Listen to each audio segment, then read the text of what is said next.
The pharmaceutical industry has had the unfair advantage of doing research and then concealing it from the public and other researchers. In fact, they consider that it's private information, it's confidential, and they own it. And the FDA approves their drugs, and we're expected to trust them, and so it goes. It's still that way today. It hasn't changed. And now the European Medicines Association is doing something a little different. So you want to tell us what they're doing? Well, they finally thought about it and gotten real. And basically what they said is that it's the public's right to know what's going on in the research industry because this confidentiality has gotten us into a lot of trouble. So the public has lost respect, rightfully so, that the pharmaceutical industry is primarily interested in our safety rather than their bottom line, which is return on investment. So now they're allowing full access by the researchers and the public to look at all their trial data.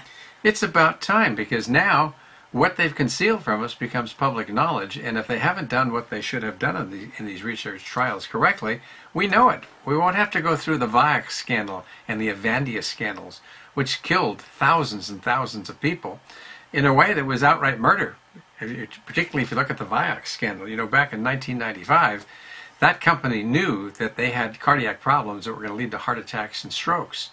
And they went ahead and they didn't disclose it to the FDA. All the information was private, and so we didn't have access to reviewing it. And by the time 2004 rolled around, we found out that doctors are seeing too many heart attacks and strokes. You know, this is going to be a big blow to the pharmaceutical industry. Well, financially it will be, but it's a tremendous achievement for humanity because we're doing what's right. It makes me wonder, though, if they're going to try to hide some of their records. Well, you know they will. I mean, they've done this in the past. And with the Vioxx scandal, what happened is with the Freedom of Information Act, we recovered a lot of that information. And we knew that about 50,000 people died that wouldn't have if that drug had not been available. And Avandia was the same thing. And it's still in the market today. It's unbelievable. It increases the risk for heart attack by about 65%.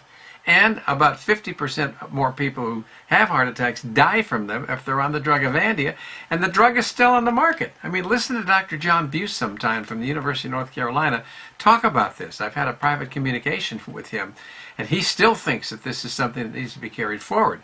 So what we've got here is a situation that's allowing the pharmaceutical industry to murder people. You know? Well, you know, Gary Knoll has a film that's called Death by Medicine, which we both highly recommend that you might want to look at this film. I was one of the people in the film, so I know what it's about. But the other thing is, too, is that you frequently brought up about Julie Geberding and her conflict of interest, how she was Well, she was with the CDC, but the same thing happens with the FDA. I mean, Julie Geberding was somebody who is an MD who, when her term expired after Obama came into office, now works for who? Merck, and what department? It's the department that has to do with immunizations.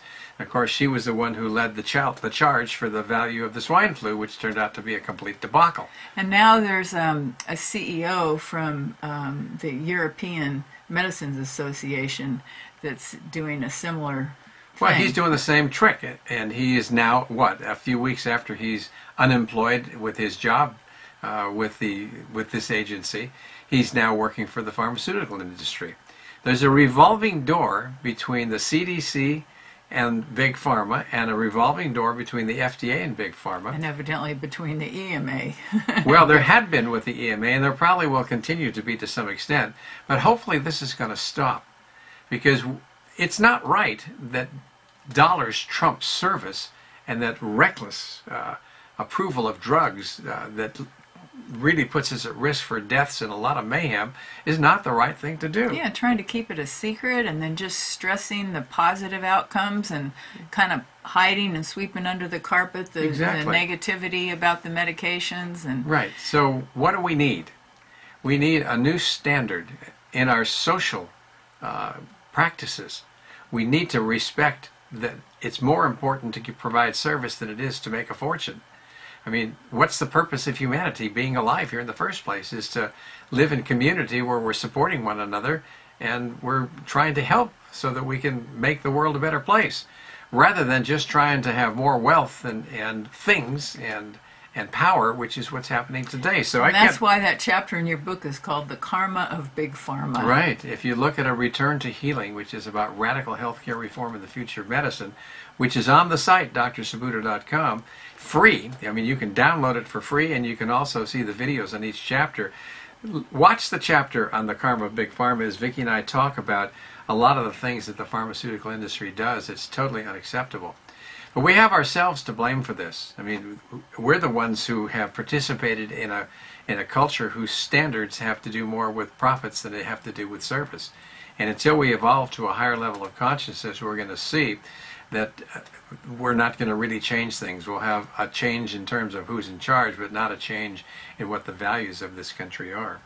So if we're going to bring transparency to Big Pharma, as Europe is now, it's a step in the right direction. And that step is going to lead us to health care that's providing more service rather than just return on investment.